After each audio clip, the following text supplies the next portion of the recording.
ഇന്ന് നമ്മുടെ ഇന്ത്യയിലെ ഏത് വില്ലേജിൽ പോയാലും അവിടെ നമുക്കൊരു സ്മോൾ ഫൈനാൻസ് ബാങ്കിൻ്റെ ബ്രാഞ്ച് കാണാം. മറ്റുള്ള നാഷണലൈസ്ഡ് ഷെഡ്യൂൾഡ് ബാങ്കുകൾ പോലെ തന്നെ ഇന്ത്യയിൽ ഓപ്പറേറ്റ് ചെയ്യുന്ന ബാങ്കുകളാണ് സ്മോൾ ഫൈനാൻസ് ബാങ്കുകൾ. ഇത് RBIയുടെ ഫുള്ളായിട്ടുള്ള കൺട്രോളിലും റെഗുലേഷനിലും വരുന്ന ബാങ്കുകളാണ്. ഇന്ത്യയിൽ ഇന്ന് 12 സ്മോൾ ഫൈനാൻസ് ബാങ്കുകൾ ഓപ്പറേറ്റ് ചെയ്യുന്നുണ്ട്. ഈ സ്മോൾ ഫൈനാൻസ് ബാങ്കുകളിലുള്ള നിക്ഷേപം സേഫാണോ? എങ്ങനെയാണ് സ്മോൾ ഫൈനാൻസ് ബാങ്കുകൾ ഓപ്പറേറ്റ് ചെയ്യുന്നത്? എന്തുകൊണ്ടാണ് സ്മോൾ ഫൈനാൻസ് ബാങ്കുകൾക്ക് മറ്റുള്ള ഷെഡ്യൂൾഡ് ബാങ്കുകളോ അല്ലെങ്കിൽ നാഷണലൈസ്ഡ് ബാങ്കുകളോ കമ്പയർ ചെയ്യുമ്പോൾ കൂടുതൽ ഇൻട്രസ്റ്റ് കൊടുക്കാൻ പറ്റുന്നത്? സ്മോൾ ഫൈനാൻസ് ബാങ്കുകൾ ലിക്വിഡേറ്റ് ചെയ്യുകയോ ക്ലോസ് ചെയ്യുകയോ ചെയ്തു കഴിഞ്ഞാൽ അതിലുള്ള നിക്ഷേപകർക്ക് എന്താണ് ഗ്യാരണ്ടി? അവരുടെ നിക്ഷേപം തിരിച്ച് ലഭിക്കുമോ? ഇങ്ങനെയുള്ള ചില കാര്യങ്ങളാണ് ഇന്നത്തെ വീഡിയോയിൽ ഡിസ്കസ് ചെയ്യുന്നത്. സ്മോൾ ഫൈനാൻസ് ബാങ്കുകൾ സാധാരണയായിട്ട് സെർവ് ചെയ്യുന്ന അല്ലെങ്കിൽ ഫൈനാൻസ് ചെയ്യുന്നത് ചെറിയ ബിസിനസ്സുകൾക്ക്, മൈക്രോ ആൻഡ് സ്മോൾ എൻ്റർപ്രൈസസിന് ഉള്ള ലോണുകൾ, സ്മോൾ ആൻഡ് മാർജിനൽ ഫാർമേഴ്സ് അങ്ങനെയുള്ള ലോണുകൾ, അൺഓർഗനൈസ്ഡ് സെക്ടറുകളിൽ ഓപ്പറേറ്റ് ചെയ്യുന്ന എൻറ്റിറ്റികൾക്കോ അല്ലെങ്കിലോ വ്യക്തികൾക്കോ വേണ്ടി വരുന്ന ലോണുകളുടെ റിക്വയർമെൻറ്റ്, ഇതേപോലെയുള്ള ഫൈനാൻഷ്യലായിട്ടുള്ള റിക്വയർമെൻറ്റ്സ് മീറ്റ് ചെയ്യുന്നതിന് വേണ്ടിയിട്ടാണ് മെയിനായിട്ടും സ്മോൾ ഫൈനാൻസ് ബാങ്കുകൾക്ക് RBI ലൈസൻസ് നൽകിയിരിക്കുന്നത്. എല്ലാ സ്മോൾ ഫൈനാൻസ് ബാങ്കുകളും കമ്പനീസ് ആക്ട് 2013 അനുസരിച്ചിട്ട് പബ്ലിക് ലിമിറ്റഡ് കമ്പനീസ് ആയിട്ടാണ് ഇൻകോർപ്പറേറ്റ് ചെയ്തിരിക്കുന്നത്. ബാങ്കിങ് റെഗുലേഷൻ ആക്ട് 1949 സെക്ഷൻ 22 ബേസിസിലാണ് ഇതേപോലെയുള്ള ബാങ്കുകൾക്ക് ലൈസൻസ് നൽകിയിരിക്കുന്നത്. സാധാരണ നാഷണലൈസ്ഡ് അല്ലെങ്കിൽ ഷെഡ്യൂൾഡ് ബാങ്കുകളിൽ നിന്ന് നമുക്ക് ലഭിക്കുന്ന എല്ലാ സർവീസുകളും സ്മോൾ ഫൈനാൻസ് ബാങ്കുകളിൽ നിന്ന് ലഭിക്കുന്നുണ്ട്. അതായത് ലെൻഡിങ്, ഡെപ്പോസിറ്റ് അക്സെപ്റ്റൻസ്, മ്യൂച്വൽ ഫണ്ടുകൾ, ഇൻഷുറൻസ് സ്കീമുകൾ മാർക്കറ്റ് ചെയ്യുക, പെൻഷൻ പ്രോഡക്റ്റുകൾ മാർക്കറ്റ് ചെയ്യുക, ഫോറിൻ എക്സ്ചേഞ്ച് റിലേറ്റഡ് ആയിട്ടുള്ള ട്രാൻസാക്ഷൻസ് നൽകുക, SBI account, current account, NRE account, NRO account, അതേപോലെ ഷെഡ്യൂൾഡ് ബാങ്കുകൾ ചെയ്യുന്ന എല്ലാ ബാങ്കിങ് ഫെസിലിറ്റികളും നമുക്ക് സ്മോൾ ഫൈനാൻസ് ബാങ്കുകളിൽ നിന്ന് ലഭ്യമാണ്. ഇന്ന് ഇന്ത്യയിൽ 12 സ്മോൾ ഫൈനാൻസ് ബാങ്കുകൾ ഓപ്പറേറ്റ് ചെയ്യുന്നുണ്ട്. AU small finance bank, Capital small finance bank, Fincare small finance bank, Equitas small finance bank, ESAF small finance bank, സൊറോദ small finance bank, Ujjivan small finance bank, Utkarsh small finance bank, North East small finance bank, Jana small finance bank, Unity small finance bank. ഇതാണ് ഈ 12 small finance ബാങ്കുകൾ. കേരളത്തിൽ നമുക്ക് ഏറ്റവും കൂടുതൽ familiar ആയിട്ടുള്ള bank, അതായത് കേരളത്തിൽ നിന്ന് തന്നെയുള്ള ഇസാഫ് സ്മോൾ ഫൈനാൻസ് ബാങ്കാണ്. ഇന്ന് കേരളത്തിൻ്റെ ഏത് ഏരിയയിൽ നമ്മൾ പോയാലും ഇസാഫ് സ്മോൾ ഫൈനാൻസ് ബാങ്കിൻ്റെ ബ്രാഞ്ചസ് നമുക്ക് കാണാൻ സാധിക്കും. ഇനി ഇവിടെയുള്ള ഒരു ക്വസ്റ്റ്യൻ, ഒരു സ്മോൾ ഫൈനാൻസ് ബാങ്ക് ഫെയിലിയർ ആകുകയാണെങ്കിൽ അല്ലെങ്കിൽ ഒരു സ്മോൾ ഫൈനാൻസ് ബാങ്ക് പൂട്ടിപ്പോവുകയാണെങ്കിൽ അതിന് നിക്ഷേപകർക്ക് എന്താണ് ഗ്യാരണ്ടി? അവർക്ക് അവരുടെ നിക്ഷേപം തിരിച്ചു ലഭിക്കുമോ? RBIയുടെ സബ്സിഡിയറി ആയ deposit insurance and credit guarantee corporation എന്ന് പറയുന്ന ഒരു സ്ഥാപനമുണ്ട്. ഈ സ്ഥാപനമാണ് സാധാരണയായിട്ട് ബാങ്കുകളിലുള്ള ഡെപ്പോസിറ്റുകൾക്ക് ഗ്യാരണ്ടി നൽകുന്നത്. പബ്ലിക് സെക്ടർ ബാങ്കുകളിലോ പ്രൈവറ്റ് സെക്ടറിൽ ഓപ്പറേറ്റ് ചെയ്യുന്ന ഷെഡ്യൂൾഡ് ബാങ്കുകളിലോ എന്തെങ്കിലും സാമ്പത്തികമായിട്ടുള്ള പ്രശ്നങ്ങളുണ്ടായി ആ ബാങ്കുകൾ ക്ലോസ് ചെയ്താൽ സാധാരണയായിട്ട് 5 ലക്ഷം രൂപ വരെയുള്ള ഡെപ്പോസിറ്റ് ഈ ഇൻഷുറൻസിൽ ഗ്യാരണ്ടി ചെയ്യുന്നുണ്ട്. അപ്പോൾ ഈ സെയിം ഗ്യാരണ്ടി സ്മോൾ ഫൈനാൻസ് ബാങ്കുകൾക്കും ആപ്ലിക്കബിൾ ആണ്. നിങ്ങളൊരു സ്മോൾ ഫൈനാൻസ് ബാങ്കിൽ നിക്ഷേപം നടത്തി ആ സ്മോൾ ഫൈനാൻസ് ബാങ്കിന് സാമ്പത്തികമായിട്ടുള്ള പ്രശ്നങ്ങൾ കൊണ്ട് ക്ലോസ് ചെയ്യേണ്ടതായിട്ട് വന്നു കഴിഞ്ഞാൽ നിങ്ങളുടെ 5 ലക്ഷം രൂപ വരെയുള്ള നിക്ഷേപങ്ങൾ ഗ്യാരണ്ടീഡാണ്. അത് deposit insurance and credit guarantee corporation ആ പണം നിങ്ങൾക്ക് തിരിച്ചു നൽകും. ഉദാഹരണമായിട്ട് എടുത്താൽ ഒരു സ്മോൾ ഫൈനാൻസ് ബാങ്കിൻ്റെ 3 ബ്രാഞ്ചുകളിൽ നിങ്ങൾക്ക് നിക്ഷേപമുണ്ട്. ഓരോ ബ്രാഞ്ചിലും നിങ്ങൾ 5 ലക്ഷം രൂപയാണ് നിക്ഷേപം നടത്തിയിരിക്കുന്നതെങ്കിൽ നിങ്ങൾക്ക് 5 ലക്ഷം രൂപയാണ് തിരിച്ചു കിട്ടുകയുള്ളൂ. 15 ലക്ഷം രൂപ നിങ്ങൾ 3 ബ്രാഞ്ചുകളിലായിട്ട് നിക്ഷേപം നടത്തിയാലും അത് അഗ്രഗേറ്റ് എല്ലാ ബ്രാഞ്ചുകളും, ഒരു ബാങ്കിൻ്റെ എല്ലാ ബ്രാഞ്ചുകളിലും അഗ്രഗേറ്റ് നിങ്ങൾ നടത്തിയിരിക്കുന്ന ഡെപ്പോസിറ്റ് കൺസിഡർ ചെയ്തിട്ട് 5 ലക്ഷം രൂപ വരെയുള്ള നിക്ഷേപമാണ് നിങ്ങൾക്ക് തിരിച്ചു ലഭിക്കുകയുള്ളൂ. 5 ലക്ഷം രൂപയ്ക്ക് മേളിലുള്ള ഡെപ്പോസിറ്റുകൾ ഈ ഇൻഷുറൻസ് സ്കീമിൽ കവർ ചെയ്തിരിക്കില്ല. ഈ 5 ലക്ഷം രൂപയുടെ കവർ കാൽക്കുലേറ്റ് ചെയ്യുന്നതിന് പല മെത്തേഡുകളുണ്ട്.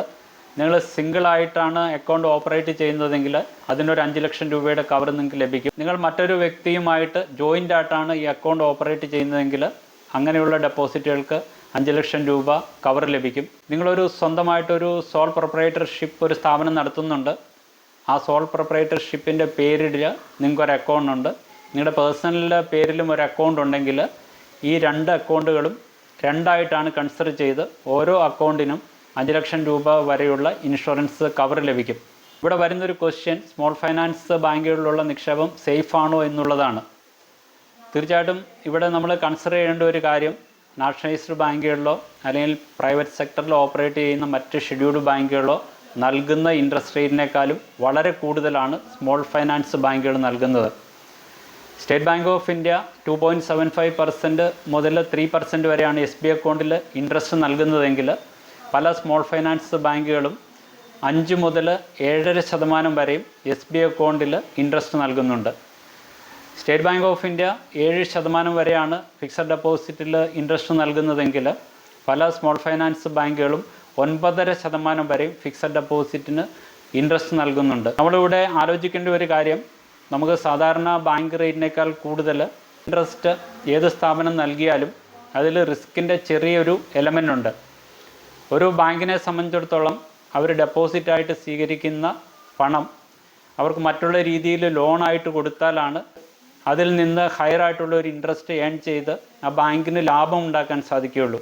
ഒരു സ്മോൾ ഫൈനാൻസ് ബാങ്കിൻ്റെ കേസ് എടുത്താൽ 9.5%-നാണ് നിങ്ങൾക്ക് ഡെപ്പോസിറ്റിന് അവർ ഇൻട്രസ്റ്റ് നൽകുന്നതെങ്കിൽ അവരാ സ്വീകരിക്കുന്ന പണം 14-15% ഇൻട്രസ്റ്റിന് മറ്റുള്ള വ്യക്തികൾക്കോ സ്ഥാപനങ്ങൾക്കോ ലോണായി നൽകിയാൽ മാത്രമാണ് ആ ബാങ്കിന് അതിൽ നിന്ന് ഒരു മാർജിൻ ഉണ്ടാക്കി ലാഭം ഉണ്ടാക്കാൻ സാധിക്കുകയുള്ളൂ. നാഷണലൈസ്ഡ് ബാങ്കിനെയോ അല്ലെങ്കിൽ മറ്റു പ്രൈവറ്റ് ബാങ്കുകളെ സംബന്ധിച്ചിടത്തോളം 7% ഇൻട്രസ്റ്റിന് അവർ ഡെപ്പോസിറ്റുകൾ അക്സെപ്റ്റ് ചെയ്താൽ അവർക്ക് 10%-നോ 12%-നോ ഇത് ലെൻഡ് ചെയ്തിട്ട് അതിൽ നിന്നൊരു ലാഭം ഉണ്ടാക്കാൻ സാധിക്കും. പലപ്പോഴും ബാങ്കുകൾ ലോൺ കൊടുക്കുന്നത് ആരാണോ ലോണിന് വേണ്ടിയിട്ട് ആ ബാങ്കിനെ അപ്രോച്ച് ചെയ്യുന്നത് ആ വ്യക്തിയുടെയോ സ്ഥാപനത്തിൻ്റെയോ ക്രെഡിറ്റ് വർത്ത്നെസ്സും അതേപോലെ സിബിൽ സ്കോർ ഇതേപോലെയുള്ള കാര്യങ്ങൾ കൺസിഡർ ചെയ്തിട്ടായിരിക്കാം. അപ്പോൾ സാധാരണയായിട്ട് നിങ്ങളുടെ ക്രെഡിറ്റ് വർത്ത്നെസ് അല്ലെങ്കിൽ നിങ്ങളുടെ ഫൈനാൻഷ്യലായിട്ടുള്ള ഡീലിങ്സിൽ എന്തെങ്കിലും പ്രശ്നങ്ങളുണ്ട് അല്ലെങ്കിൽ നിങ്ങളുടെ സിബിൽ സ്കോർ കുറവാണെങ്കിൽ നാച്ചുറലായിട്ട് ബാങ്കുകൾ നിങ്ങൾക്ക് ലോൺ തരുമ്പോൾ നിങ്ങളുടെ കയ്യിൽ നിന്ന് കൂടുതൽ ഇൻട്രസ്റ്റ് ഈടാക്കും. ഇവിടെയും ഈ സ്മോൾ ഫൈനാൻസ് ബാങ്കുകൾ പലപ്പോഴും ചെയ്യുന്നത് ഇത് തന്നെയായിരിക്കാം. നിങ്ങൾക്ക് ഹയർ റേറ്റിൽ ഇൻട്രസ്റ്റ് നൽകുമ്പോൾ ഇവർ ഈ പണം ലോണ് കൊടുക്കുന്ന സാഹചര്യത്തിൽ കൂടുതൽ ഇൻട്രസ്റ്റ് കിട്ടാവുന്ന ഇൻഡിവിജ്വൽസിനോ സ്ഥാപനങ്ങൾക്കോ ആയിരിക്കും നൽകുക. അപ്പം അങ്ങനെയുള്ള ഇൻഡിവിജ്വൽസ് അല്ലെങ്കിൽ സ്ഥാപനങ്ങളുടെ ക്രെഡിറ്റ് വർത്ത്നെസ്സോ അല്ലെങ്കിൽ ഫൈനാൻഷ്യൽ റിലേറ്റഡ് ആയിട്ടുള്ള റേറ്റിങ്ങോ കുറവായിരിക്കാം. അങ്ങനെയുള്ള വ്യക്തികൾക്കോ സ്ഥാപനങ്ങൾക്കോ പണം ലെൻഡ് ചെയ്യുമ്പോൾ അത് തിരിച്ചു കിട്ടാനായിട്ടുള്ള സാധ്യതകളും പലപ്പോഴും കുറവായിരിക്കും, അല്ലെങ്കിൽ അതിൽ ഒരുപാട് റിസ്ക്കുകളുണ്ടാവാം. പ്രോപ്പറായിട്ടുള്ള രീതിയിൽ ഈ ലോണ് തിരിച്ചടവ് വന്നിട്ടില്ല എങ്കിലും അതോടൊപ്പം ബാങ്കുകൾക്ക് ഇത് റിക്കവർ ചെയ്യാൻ പറ്റിയിട്ടില്ല എങ്കിലും കുറേ വർഷങ്ങൾക്ക് ശേഷം ഇതേപോലെ ഹൈ റേറ്റിൽ ലോണുകൾ കൊടുക്കുന്ന ബാങ്കുകളുടെ NPA നോൺ പെർഫോമിംഗ് അസറ്റിൻ്റെ പെർസെൻറ്റേജ് കൂടുകയും അത് ബാങ്കിനെ ഫൈനാൻഷ്യലായിട്ട് അഫക്റ്റ് ചെയ്യുകയും ചെയ്യും. സ്മോൾ ഫൈനാൻസ് ബാങ്കുകളിൽ നിക്ഷേപം നടത്തുന്ന ഒരു ഇൻവെസ്റ്ററെ സംബന്ധിച്ചിടത്തോളം അവർ നിക്ഷേപം നടത്തുന്നതിന് മുന്നേ ഞാൻ ഈ പറഞ്ഞ കാര്യങ്ങളൊക്കെ ഒന്ന് ശ്രദ്ധിക്കുക. 5 ലക്ഷം രൂപ വരെയുള്ള നിങ്ങളുടെ നിക്ഷേപം ഇന്ന് ഇന്ത്യയിൽ RBI റെഗുലേറ്റ് ചെയ്യുന്ന എല്ലാ ബാങ്കുകളിലും അവൈലബിളാണ്. നാഷണലൈസ്ഡ് ബാങ്കുകളിലുണ്ടാവാം, പ്രൈവറ്റ് സെക്ടറിലുള്ള ഷെഡ്യൂൾഡ് ബാങ്കുകളിലുണ്ടാവാം, അർബൻ കോപ്പറേറ്റീവ് ബാങ്കുകളിൽ ഇത് അവൈലബിളാണ്. സ്മോൾ ഫൈനാൻസ് ബാങ്കിലും ഈ ഗ്യാരണ്ടി അവൈലബിളാണ്. ഒരു സ്മോൾ ഫൈനാൻസ് ബാങ്കിൽ നിക്ഷേപം നടത്തുന്നതിന് മുന്നേ ഇതേപോലെയുള്ള കാര്യങ്ങൾ നിങ്ങൾ മനസ്സിൽ കരുതുക. 5 ലക്ഷം രൂപ വരെയുള്ള നിങ്ങളുടെ നിക്ഷേപം പല സമയങ്ങളിലും സേഫ് ആണെങ്കിലും ഒരു ബാങ്കിന് ഫൈനാൻഷ്യലായിട്ട് എന്തെങ്കിലും പ്രശ്നങ്ങൾ വന്ന് ആ ബാങ്ക് പൂട്ടിപ്പോകേണ്ട ഒരു സാഹചര്യം വന്നു കഴിഞ്ഞാൽ പലപ്പോഴും 5 ലക്ഷം രൂപയ്ക്ക് മേളിലുള്ള നിക്ഷേപം നിങ്ങൾക്ക് തിരിച്ചു കിട്ടാനായിട്ടുള്ള സാധ്യത വളരെ കുറവാണ്. ഡെപ്പോസിറ്റ് ഇൻഷുറൻസ് ക്രെഡിറ്റ് ഗ്യാരണ്ടി കോർപ്പറേഷനെ സംബന്ധിച്ചിടത്തോളം ഒരു ബാങ്ക് ലിക്വിഡേഷനിൽ പോയി കഴിഞ്ഞാൽ നാച്ചുറലായിട്ടും കമ്പനി ലോ അനുസരിച്ചിട്ട് ഒരു ഒഫീഷ്യൽ ലിക്വിഡേറ്ററെ അപ്പോയിൻറ്റ് ചെയ്യണം. ആ ഒഫീഷ്യൽ ലിക്വിഡേറ്റർ ബാങ്കിൻ്റെ റെക്കോർഡുകളെല്ലാം പരിശോധിച്ച് എലിജിബിളായിട്ടുള്ള നിക്ഷേപകരെ കണ്ടുപിടിച്ച് ഈ list deposit insurance credit guarantee corporation submit ചെയ്ത് 2 മാസത്തിന് അകമാണ് ഈ പണം സാധാരണ നിക്ഷേപകർക്ക് ഇൻഷുറൻസ് തുകയായിട്ട് തിരിച്ചു കിട്ടുക.